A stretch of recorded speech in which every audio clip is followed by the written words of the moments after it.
Xin chào các bạn, chúng ta lại gặp nhau trong một câu chuyện về cuộc sống.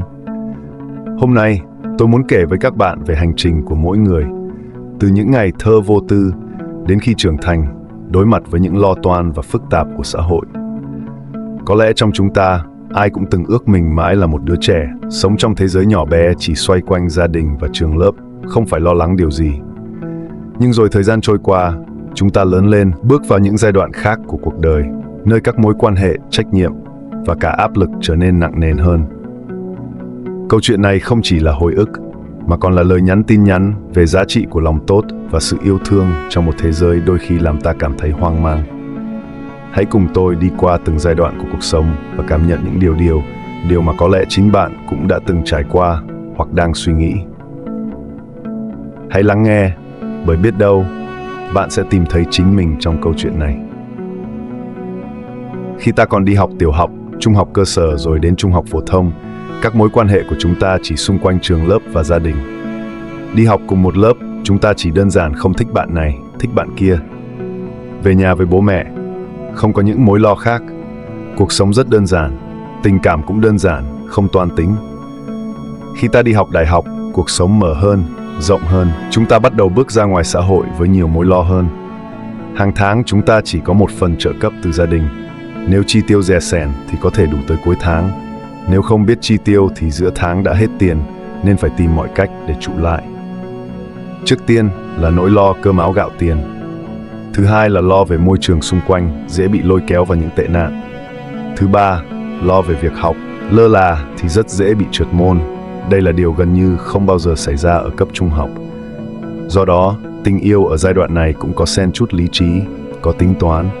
Khi đi làm, gần như mọi việc đôi vai ta phải gánh. Không còn được chu cấp từ gia đình, không làm thì chết đói. Xã hội thì phức tạp, mối quan hệ thì lằng nhằng. Chỉ cần ta sơ sẩy là dễ dàng bị người khác đánh bật. Đi làm trong môi trường nhà nước thì su nịnh cấp trên, đạp lên cấp dưới, ngấm ngầm để vụ lợi. Các mối quan hệ khi đó cũng không thể nhận biết được đâu là thật, đâu là giả. Tình yêu cũng vậy, không biết được ai thật lòng, ai lừa dối. Khi đó con người ta bắt đầu đề phòng nhau, nghi ngờ nhau. Xã hội rối ren, mọi giá trị đều bị đạp đổ. Chỉ cần bạn giờ ra đường làm một việc tốt, liệu có ai dám nhận cái tốt đó? Họ sẽ nghĩ chắc bạn có ý đồ gì đó. Gần đây, có việc anh Phan Anh đứng lên kêu gọi mọi người ủng hộ đồng bào lũ lụt miền Trung. Khi anh kêu gọi được số tiền lớn, ngay lập tức xuất hiện những người nghi ngờ anh, nói anh thế này thế kia. Vậy đấy, ai dám làm việc tốt nữa không? Hay gần nhà tôi có hai chị chơi thân với nhau, một chị không có xe đi làm, một chị hàng ngày đều đưa chị kia đi, đón chị kia về. Một ngày không may bị tai nạn, chị ngồi sau không may mất, chị hàng ngày đèo đi không bị sao. Gia đình chị kia kiện chị này vì chị ý mà con họ bị tai nạn, và chị này bị đi tù. Vậy đấy, 3-4 năm đi chung với nhau, chị này tốt như vậy, nắng mưa sương gió không ngại khó khăn, sao không nhìn nhận? Bạn có muốn làm người tốt? Còn tôi thì thấy rằng, giờ đây, làm người tốt khó lắm. Tôi chỉ mong sao cứ bé mãi, để thấy cuộc đời nó tươi đẹp chứ không đen xì một màu như này. Ai trong chúng ta đều có bản chất là tốt, nhưng vì nhiều lý do mà tôi nghĩ tiền chiếm tới 90%, nó đã làm thay đổi con người. Bớt lo đi, bớt nghĩ đi, có lẽ sẽ hạnh phúc.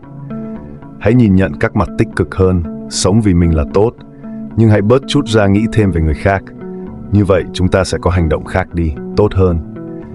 Chúng ta sống để yêu nhau cơ mà.